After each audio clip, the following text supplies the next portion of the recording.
Hello everyone. आज की video में हम formation of partial differential equation को स्टडी करेंगे।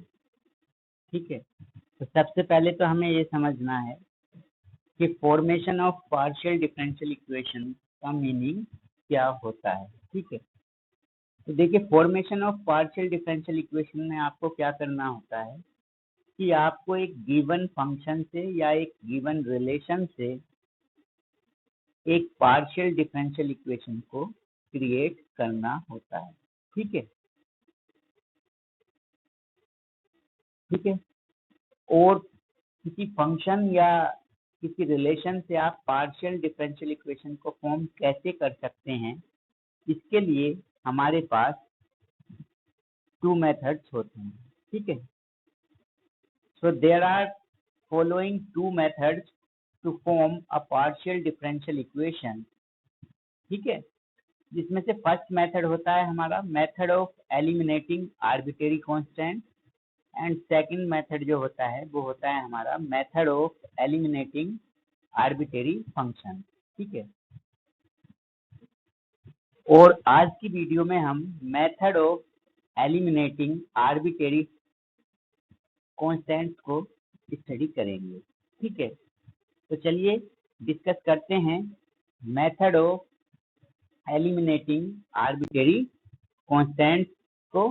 ठीक है, तो method of eliminating arbitrary constants की हेल्प से हम किसी पार्शियल डिफरेंशियल इक्वेशन को कैसे फॉर्म कर सकते हैं, ये आज की वीडियो में हम सीखेंगे। ठीक है, if a function is given in the form function of x, y, z, a, b equal to 0, where a and b are arbitrary constants, then we use the method of eliminating arbitrary constants to form a partial differential equation। ठीक है, तो अब इसको हमें समझना है कि method of eliminating arbitrary constant को हम कब यूज करेंगे पार्शियल डिफरेंशियल इक्वेशन को क्रिएट करने के लिए। ठीक है, तो देखिए सपोज अगर मेरे पास एक रिलेशन है z equal to a x plus b y plus a b. ठीक है, तो अगर इस रिलेशन में हम देखें तो हमारे पास थ्री वेरिएबल्स हैं। एक z जो कि हमारा डिपेंडेंट वेरिएबल है, और दो वेरिएबल्स और हैं हमारे x और y, जो दोनों वेरिएबल्स कैसे हैं हमारे इंडिपेंडेंट वेरिएबल। ठीक है, तो टोटल हमारे पास इस रिलेशन में थ्री वेरिएबल्स हैं। ठीक है, अब अगर हम देखें तो रिलेशन के अंदर a और b और इन्वॉल्व है। ये a और b क्या है हमारे आर्बिट्रेरी कांस्टेंट्स हैं। ठीक है, तो अगर हमें कोई ऐसा रिलेशन या कोई ऐसा फंक्शन गिवन होगा जिसमें हमें आर्बिट्रेरी कांस्टेंट्स देखने को मिलेंगे, जैसा कि इस रिलेशन में देखने को मिल रहे हैं, जो कि क्या है ए और बी आर्बिट्रेरी कांस्टेंट्स हैं, तो इस टाइप के रिलेशन से या इस टाइप की इक्वेशन से जब हम पार्शियल डिफरेंशियल इक्वेशन को फॉर्म करेंगे तो उसके लिए हमें जो मेथड यूज करना होगा वो मेथड कौन सा होगा हमारा, वो मेथड होगा हमारा method of eliminating arbitrary constant. ठीक है, तो आइए अब देखते हैं कि method of eliminating arbitrary constant से हम कैसे पार्शियल डिफरेंशियल इक्वेशन को फॉर्म करते हैं। ठीक है, तो आइए इसके वर्किंग रूल को हम डिस्कस कर लेते हैं। ठीक है, देखिए अगर हम वर्किंग रूल की बात करें तो इसमें जो हमारा फर्स्ट स्टेप होता है उसमें हम क्या करेंगे, right the given function f x comma y comma z comma a comma b equal to 0। तो फर्स्ट स्टेप में हमें जो भी रिलेशन गिवन होगा उसको एज इट इज लिख देना है। ठीक है, तो ये होगा हमारा फर्स्ट स्टेप। उसके बाद इसमें जो हमारे वेरिएबल्स हैं वो है एक्स वाई और जेड, जिसमें जेड डिपेंडेंट वेरिएबल है और एक्स वाई इंडिपेंडेंट वेरिएबल है। ठीक है, तो अब हम सेकंड स्टेप में क्या करेंगे, जो जेड है उसके डेरिवेटिव्स फाइंड करेंगे हम। कैसे डेरिवेटिव? पार्शियल डेरिवेटिव फाइंड करेंगे, किसके रेस्पेक्ट में? एक्स और वाई के रेस्पेक्ट में। तो दोनों डेरिवेटिव्स हम फाइंड करेंगे, क्योंकि हमारे पास यहाँ पर जो आर्बिट्रेरी कॉन्स्टेंट्स हैं वो कितने हैं? वो भी 2 हैं, एक तो ए और एक बी। तो हम दोनों डेरिवेटिव फाइंड करेंगे जेड के, एक्स के रेस्पेक्ट में भी, जो कि क्या होता है del z upon del x, और वाई के रेस्पेक्ट में भी, जो कि क्या होता है del z upon del y. और हम del z upon del x को स्मॉल पी से भी डिनोट कर सकते हैं, और del z upon del y को स्मॉल क्यू से भी डिनोट कर सकते हैं। ठीक है, तो ये सेकंड स्टेप है। फर्स्ट स्टेप में आपको इक्वेशन लिख देनी है जो गिवन है, सेकंड स्टेप में उसके पार्शियल डेरिवेटिव्स आपको फाइंड करने हैं। ठीक है, स्टेप थर्ड में हमें क्या करना होगा? स्टेप थर्ड में हमें जो आर्बिट्रेरी कॉन्स्टेंट्स हैं हमारे, जो कि गिवन इक्वेशन में इन्वॉल्व होंगे ए और बी, इनको एलिमिनेट करना होगा। ए और बी को एलिमिनेट करना होगा किसकी हेल्प से? पार्शियल डेरिवेटिव्स की हेल्प से, जो कि हमने फाइंड किए हैं स्टेप 2 में, del z upon del x and del z upon del y. ठीक है, तो ये था working rule, method of eliminating arbitrary constants का to create a partial differential equation. ठीक है, अब आइए इस पर कुछ प्रॉब्लम्स लेते हैं और उनकी हेल्प से मेथड को क्लियर करेंगे। ठीक है, तो फर्स्ट क्वेश्चन ले लेते हैं हम।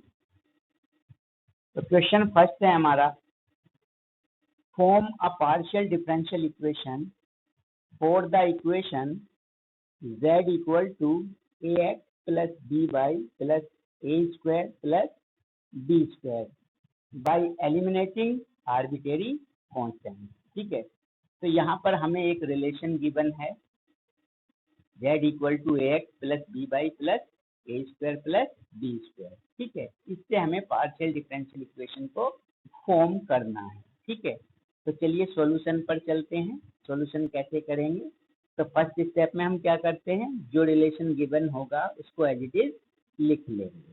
ठीक है, तो the given equation is z equal to ax plus by plus a square plus b square, इसको हम इक्वेशन 1 लिख लेंगे। ठीक है, उसके बाद क्या करेंगे हम सेकंड स्टेप के अकॉर्डिंग, कि जो हमारा z है इसके हम डेरिवेटिव फाइंड करेंगे x के रेस्पेक्ट में और y के रेस्पेक्ट में। ठीक है, तो चलिए, on differentiating with respect to x and y partially we get del z up equal to a and del z upon del y equal to b। ठीक है, तो हमने इक्वेशन 1 के पार्शियल डेरिवेटिव कर दिए, तो z का डिफरेंशियल करेंगे तो आएगा हमारा del z upon del x, और इस साइड जब हम डिफरेंशियल करेंगे तो इसमें a कांस्टेंट है हमारा, एज इट इज रहेगा, x का डिफरेंशिएशन 1, और बाकी की जो तीनों टर्म्स हैं इनका डिफरेंशिएशन 0 हो जाएगा, बिकॉज ये x के रेस्पेक्ट में कांस्टेंट होंगी। Clear?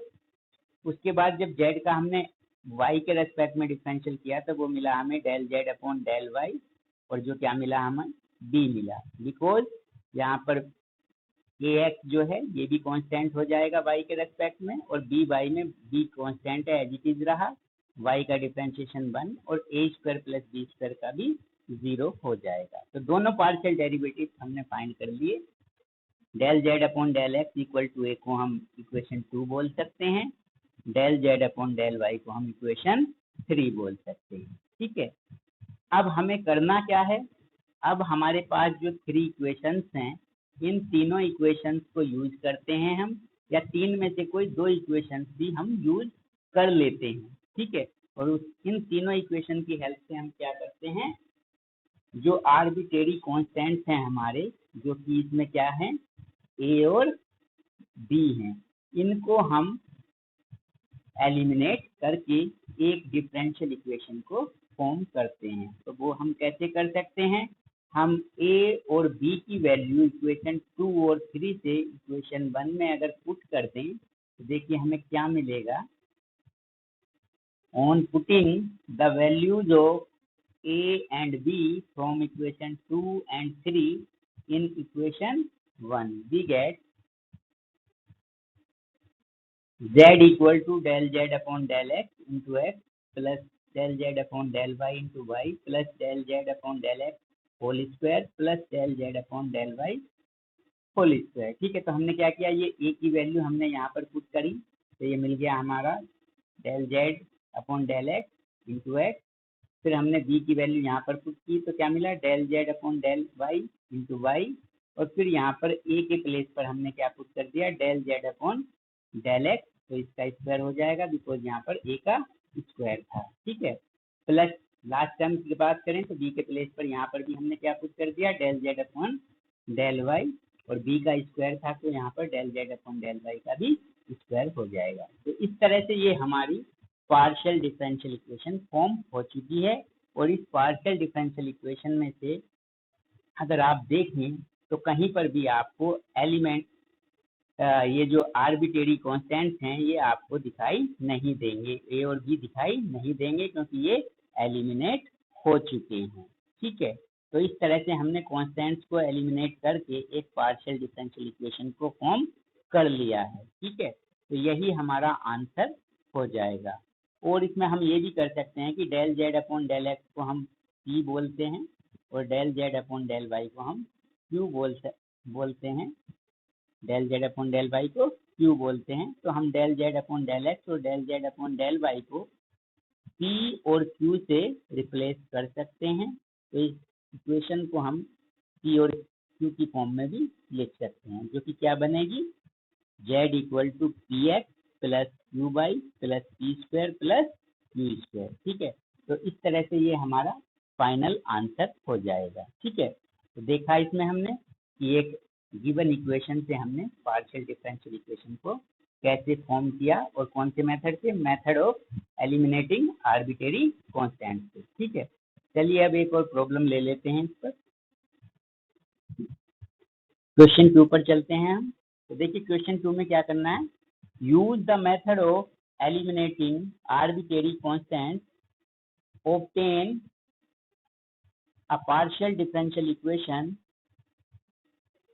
From the equation z equal to ax plus a square y square plus b where a and b are arbitrary constants। ठीक है, देखिए सॉल्यूशन कैसे करते हैं। पहला स्टेप क्या बताया था हमने, कि जो रिलेशन हमें गिवन है उसको एज इट इज लिख लेते हैं। ठीक है, तो द गिवन इक्वेशन या given function is z equal to ax plus a square y स्क्वायर प्लस b, और इसको हम क्या बोलते हैं, इक्वेशन 1। अब इसके बाद हमें क्या करने हैं, इसके पार्शियल डेरिवेटिव फाइंड करने हैं, किसके, z के, किसके रेस्पेक्ट में, x और y के। तो on differentiating with respect to x and y we get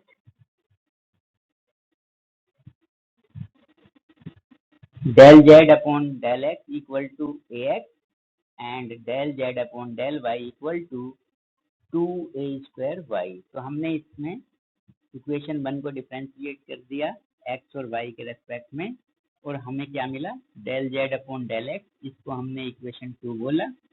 और जब y के रेस्पेक्ट में हम डिफरेंशिएशन करते हैं तो del z upon del y मिला, इसको हमने क्या बोला, इक्वेशन 3 बोला। ठीक है, तो इस तरह से 3 इक्वेशंस हमारे पास हैं। अब इन तीनों इक्वेशन से हमें आर्बिट्रेरी कांस्टेंट्स को एलिमिनेट करना है, जो कि क्या है, ए और बी हैं, और एक डिफरेंशियल इक्वेशन को हमें फॉर्म कर देना है। ठीक है, तो देखिए अगर आप ये कहें कि ये ए की वैल्यू आप इक्वेशन 2 से यहाँ पर पुट कर दें इक्वेशन 1 में, और ए स्क्वायर की वैल्यू भी इक्वेशन 3 से इसमें पुट कर दें, इक्वेशन 1 में पुट कर दें, तो इससे होगा क्या कि आपका यहाँ से ए और ए स्क्वायर तो एलिमिनेट हो जाएगा, बट बी फिर भी बना रह जाएगा इक्वेशन में, तो यानी बी का एलिमिनेशन नहीं होगा। तो इसलिए हम ऐसा नहीं करेंगे, क्योंकि हमें ए और बी दोनों ही कॉन्स्टेंट्स को क्या करना है, एलिमिनेट करना है। ठीक है, तो इसके लिए हम क्या करेंगे, इसके लिए हम अगर तीनों इक्वेशंस को यूज कर रहे हैं तो हमारे पास डी एलिमिनेट नहीं हो रहा है, तो हम क्या करेंगे, इन तीनों में से केवल 2 और 3 इक्वेशन को यूज करेंगे ए और बी को एलिमिनेट करने के लिए और एक न्यू इक्वेशन फॉर्म करने के लिए। ठीक है, तो अगर मैं इक्वेशन थर्ड को देखूं तो इक्वेशन थर्ड है हमारी del z upon del y equal to 2a² y. अब यहाँ पर जो ये a है, a का स्क्वायर है, यहाँ पर इस a की वैल्यू हम यहाँ इक्वेशन 2 से पुट कर सकते हैं, जो कि क्या है, del z upon del x है। ठीक है, तो ऐसा करने से क्या होगा, देखिए, on putting the value of a in equation 3 from equation 2, या हम क्या बोल सकते हैं, on eliminating a and b from equation 2 and equation 3 we get the required partial differential equation। तो वो क्या मिलेगी हमारी, del z upon del y equal to twice del z upon del x whole square into y. ठीक है, तो हमने ये del z upon del x की वैल्यू यहाँ ए के प्लेस पर पुट कर दिया है, तो हमको ये इक्वेशन मिल गई। ठीक है, तो यही हमारी पार्शियल डिफरेंशियल इक्वेशन होगी, बिकॉज इसके अंदर आपको कहीं भी आर्बिट्रेरी कॉन्स्टेंट ए और बी देखने को नहीं मिल रहे हैं, वो एलिमिनेट हो चुके हैं। ठीक है, तो ये हमारा सॉल्यूशन हो जाएगा। और अगर आप इसको पी और क्यू की फॉर्म में लिखना चाहते हैं तो del z upon del y को पी बोल सकते हैं और del z upon del x को क्यू बोल सकते हैं। Del z upon del y को आप क्यू बोलेंगे और del z upon del x को क्या बोलेंगे, पी बोलेंगे। इक्वेशन किस तरह से आपको दिखाई देगी, क्यू इक्वल टू 2 वाई। ठीक है, तो ये सॉल्यूशन आपको किस फॉर्म में मिल गया, और क्यू की फॉर्म में मिल गया। ये आपका क्या होगा, ये फाइनल आंसर आपका हो जाएगा। आपने जो डिफरेंशिएशन फॉर्म करनी थी वो कर चुके हैं। ठीक है, तो ये इक्वेशन 2 था। चलिए अब इक्वेशन 3 को देख लेते हैं। क्वेश्चन 3 है हमारे पास, form a partial differential equation by eliminating a and b from z equal to x plus a into y plus b. ये रिलेशन आपको गिवन है, इस रिलेशन से आपको क्या फाइंड करना है, आपको पार्शियल डिफरेंशियल इक्वेशन को फॉर्म करना है, या उसको फाइंड करना है ए और बी को एलिमिनेट करने के बाद। देखिए, अकॉर्डिंग टू वर्किंग रूल सबसे पहले तो जो रिलेशन गिवन है हमें उसको एज इट इज लिख लेते हैं। द गिवन फंक्शन या given relation is z equal to x plus a into y plus b. तो इसको आपने बोला इक्वेशन 1। क्लियर है भाई, तो ये फर्स्ट इक्वेशन आपकी आ गई। अब इसके बाद हम क्या करते हैं, इसके हम x और y के रेस्पेक्ट में डेरिवेटिव फाइंड करते हैं, z के किसके रेस्पेक्ट में, x और y के रेस्पेक्ट में z के पार्शियल डेरिवेटिव आप फाइंड करेंगे। ठीक है, चलिए करते हैं। On differentiating with respect to x and y partially we get, देखिए सबसे पहले x के रेस्पेक्ट में डिफरेंशिएशन कर देते हैं, तो हमें मिलेगा del z upon del x equal to y plus b into 1 plus 0 equal to y plus b. देखिए कैसे डिफरेंशिएशन किया हमने, z का डिफरेंशियल हमारा हो गया x के रेस्पेक्ट में del z upon del x. जब इस लेफ्ट राइट हैंड साइड में हम डिफरेंशिएशन करेंगे तो इसमें जो y प्लस बी है ये आपका कांस्टेंट है, ये एज इट इज रहा।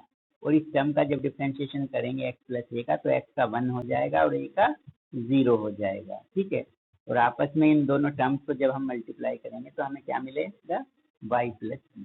तो del z upon del x जो मिला हमें वो क्या मिला, y प्लस बी। इसको हम क्या बोल सकते हैं, इक्वेशन 2 बोल सकते हैं। ठीक है, चलिए अब इसी तरह से हम z का डिफरेंशिएशन फाइंड करते हैं y के रेस्पेक्ट में।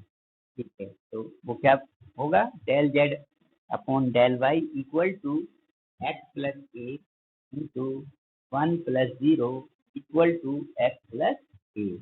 इसमें क्या किया हमने, जब y के रेस्पेक्ट में आप कर रहे हैं तो z का y के रेस्पेक्ट में आप क्या लिखेंगे, del z upon del y, और x प्लस ए इसमें कांस्टेंट हो जाएगा, ये एज इट इज रहेगा, और y प्लस b का जब करेंगे तो y का 1 और b का 0 हो जाएगा। अब इन दोनों टर्म को x प्लस ए और 1 प्लस 0 जो दोनों फैक्टर्स हैं इनको अगर मल्टीप्लाई करेंगे तो क्या मिला हमें, x प्लस ए, और ये किसकी वैल्यू है, del z upon del y। तो इसको हम इक्वेशन 3 बोल सकते हैं। ठीक है, अब करना क्या है, हमारे पास 3 इक्वेशंस हैं, इक्वेशन 1, 2 एंड 3। इन तीनों इक्वेशंस का यूज करके हम क्या करेंगे, एक पार्शियल डिफरेंशियल इक्वेशन फॉर्म करेंगे, और जो पार्शियल डिफरेंशियल हमारी आनी चाहिए उसमें जो आर्बिट्रेरी कांस्टेंट्स हैं वो इन्वॉल्व नहीं होने चाहिए। तो देखिए इनको आर्बिट्रेरी कांस्टेंट को कैसे एलिमिनेट करेंगे यहाँ से। तो जो यहाँ पर ये x प्लस ए है और ये y प्लस बी है, इसकी वैल्यू हमारी क्या है, del z upon del y और del z upon del x। तो इक्वेशन 2 और इक्वेशन 3 से हम x प्लस ए और y प्लस बी की वैल्यू किस में पुट कर देंगे, इक्वेशन 1 में। ठीक है, तो करते हैं, चलिए। On putting the values of x plus a and y plus b from equation 2 and equation 3 equation 1 में पुट कर देंगे। देखिए हमें क्या मिलेगा, ये z एज इट इज, उसके बाद x प्लस ए की प्लेस पर हम del z upon del x और y प्लस बी के प्लेस पर हमने del z upon del y को पुट कर दिया। ठीक है, तो इस तरह से हमें ये पार्शियल डिफरेंशियल इक्वेशन मिल चुकी है, ये हमारा फाइनल आंसर हो जाएगा। या फिर आप del z upon del x को p बोल सकते हैं और del z upon del y को q बोल सकते हैं। तो आपको जो सॉल्यूशन मिलेगा वो p और q की फॉर्म में मिल जाएगा। तो फाइनल आंसर होगा हमारा z इक्वल टू, तो ये हमारी फाइनल पार्शियल डिफरेंशियल इक्वेशन आ जाएगी जो कि हमें फॉर्म करनी है। ठीक है, तो ये थी हमारी प्रॉब्लम 3। अब प्रॉब्लम 4 को देखते हैं। तो आते हैं क्वेश्चन नंबर 4 पर। क्वेश्चन नंबर 4 है हमारा, obtain a partial differential equation that gives the family of surfaces z equal to x minus alpha whole square plus y minus beta whole square। ठीक है, तो इस क्वेश्चन में हमें जो इक्वेशन गिवन है वो है z equal to x minus alpha square plus y minus beta square. इस इक्वेशन से हमें पार्शियल डिफरेंशियल इक्वेशन को फॉर्म करना है, और यहाँ पर जो अल्फा और बीटा हैं हमारे वो क्या हैं, आर्बिट्रेरी कांस्टेंट्स हैं। ठीक है, और इन कांस्टेंट्स को हमें क्या करना है, एलिमिनेट कर देना है, और उसकी हेल्प से हमें क्या करना है, एक पार्शियल डिफरेंशियल इक्वेशन को फॉर्म करना है। ठीक है, तो चलिए, according to working rule first step क्या था हमारा, जो इक्वेशन हमें गिवन है उसको हम एज इट इज लिख लेते हैं। द गिवन फंक्शन या given equation is z equal to x minus alpha whole square plus y minus beta whole square. इसको हम बोलेंगे इक्वेशन नंबर 1। ठीक है, अब इसके बाद हम क्या करेंगे, स्टेप 2 में जो z है हमारा इसके पार्शियल डेरिवेटिव फाइंड करेंगे, किसके रेस्पेक्ट में, x के रेस्पेक्ट में और y के रेस्पेक्ट में। तो चलिए करते हैं इसके partial derivative. On differentiating with respect to x and y partially, we get del z upon del x equal to twice x minus alpha and del z upon del y equal to twice y minus beta। तो ठीक है, जब z का आपने differential किया x के respect में तो वो हुआ del z upon del x। जब राइट हैंड साइड में आप डिफरेंशिएशन करेंगे तो x माइनस एल्फा स्क्वायर का जो डिफरेंशिएशन होगा वो क्या होगा, ट्वाइस x माइनस एल्फा। और जो सेकंड टर्म है इसमें x नहीं है, तो यानी ये क्या है, कांस्टेंट है, तो इसका डिफरेंशिएशन कितना हो गया है, 0 हो गया है। प्लस 0 भी लिख सकते हैं आप, या फिर उसको लिखने की जरूरत नहीं है, तो ये हो जाएगी आपकी इक्वेशन नंबर 2। इसी तरह से जब z का आपने y के रेस्पेक्ट में डिफरेंशिएशन किया तो उसको क्या लिख सकते हैं हम, del z upon del y equal to, अब y के रेस्पेक्ट में कर रहे हैं तो x माइनस एल्फा जो है ये वाली टर्म आपकी कांस्टेंट हो जाएगी, तो इसका डिफरेंशिएशन 0 हो जाएगा, और y minus beta whole square का जो डिफरेंशिएशन होगा वो ट्वाइस y माइनस बीटा हो जाएगा। ठीक है, तो इस तरह से del z upon del y की वैल्यू को आपने फाइंड किया। ठीक है, और इसको हम बोल सकते हैं इक्वेशन नंबर 3। तो इस तरह से हमारे पास कितनी इक्वेशन मिली, 3 इक्वेशन हमें मिली। इक्वेशन 1 जो कि गिवन थी हमें, इक्वेशन 2 जो कि x के रेस्पेक्ट में डेरिवेटिव फाइंड किया था जिसमें हमने, और इक्वेशन 3 जिसमें हमने y के रेस्पेक्ट में डेरिवेटिव फाइंड किया था किसका, z का। ठीक है, अब तीनों इक्वेशन से हमें इसको एलिमिनेट कर देना है, अल्फा और बीटा को, और एक इक्वेशन को फॉर्म करना है जो कि क्या होगी, पार्शियल डिफरेंशियल इक्वेशन होगी हमारी। ठीक है, तो चलिए हम एलिमिनेट करेंगे अल्फा और बीटा को। कैसे एलिमिनेट करेंगे, देखिए ये जो x माइनस अल्फा है इक्वेशन 2 में, इसमें हम x माइनस अल्फा की वैल्यू फाइंड करेंगे, और इक्वेशन 3 से हम y माइनस बीटा की वैल्यू को फाइंड करेंगे। ठीक है, और उसके बाद x माइनस अल्फा की वैल्यू और x माइनस बीटा की वैल्यू इक्वेशन 1 और में पुट कर देंगे। ठीक है, तो on putting the values of x minus alpha and y minus beta from equation 2 and equation 3 in equation 1। ठीक है, क्या मिलेगा आपको, z equal to 1/4 del z upon del x whole square plus 1/4 del z upon del y whole square. तो देखिए यहाँ से अगर आपने x माइनस एल्फा की वैल्यू फाइंड की सेकंड इक्वेशन से, तो वो आ जाएगी x minus alpha equal to, ये 2 आपका अपॉन में चला जाएगा तो ये आएगा 1/2 del z upon del x। इसी तरह से जब इक्वेशन 3 से आप y माइनस बीटा की वैल्यू को फाइंड करेंगे तो ये 2 आपका अपॉन में चला जाएगा इधर लेफ्ट में, ये हो जाएगा 1/2 del z upon del y। अब इन दोनों वैल्यूज को आपने यहाँ पर पुट कर देना है, वैल्यू को आपको यहाँ पर पुट कर देना है। जब पुट करेंगे तो देखिए यहाँ पर स्क्वायर है तो इनका भी स्क्वायर होगा, तो 1/2 का स्क्वायर क्या हो जाएगा, 1/4, और del z upon del x का whole square, plus y minus beta की जब वैल्यू पुट करेंगे और उसका स्क्वायर होगा तो 1/2 का स्क्वायर हो जाएगा 1/4, और del z upon del y का होल स्क्वायर। ठीक है, तो इस तरह से ये आपको एक न्यू इक्वेशन मिली जो कि क्या है, पार्शियल डिफरेंशियल इक्वेशन है। और इस इक्वेशन में अगर देखें आप तो कहीं पर भी आपको अल्फा और बीटा देखने को नहीं मिलेंगे, इसका मतलब वो दोनों एलिमिनेट हो चुके हैं। तो यही आपका फाइनल आंसर हो जाएगा। ठीक है, अब अगर आप इसको पी और क्यू की फॉर्म में लिखना चाहते हैं आंसर को, तो del z upon del x को पी लिख दीजिए और del z upon del y को क्यू लिख दीजिए। तो हमें क्या इक्वेशन मिलेगी, 4z इक्वल टू, ये तो आप इस 4 को अगर इस साइड शिफ्ट कर देंगे तो ये तो आप इस तरह से लिख सकते हैं, 4z equal to del z upon del x whole square plus del z upon del y square. और जब आप इसको p बोलेंगे और इसको q बोलेंगे, क्या इक्वेशन मिलेगी, square plus q square equal to 4z। तो ये आपका फाइनल सॉल्यूशन हो जाएगा। यही आपकी रिक्वायर्ड को आप फाइंड करना चाहते थे।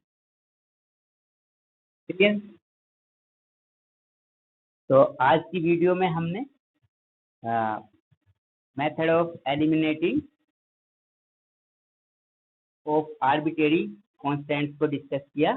ठीक है, नेक्स्ट वीडियो में हम method of eliminating arbitrary functions को डिस्कस करेंगे। ठीक है, तो थैंक्स फॉर वॉचिंग।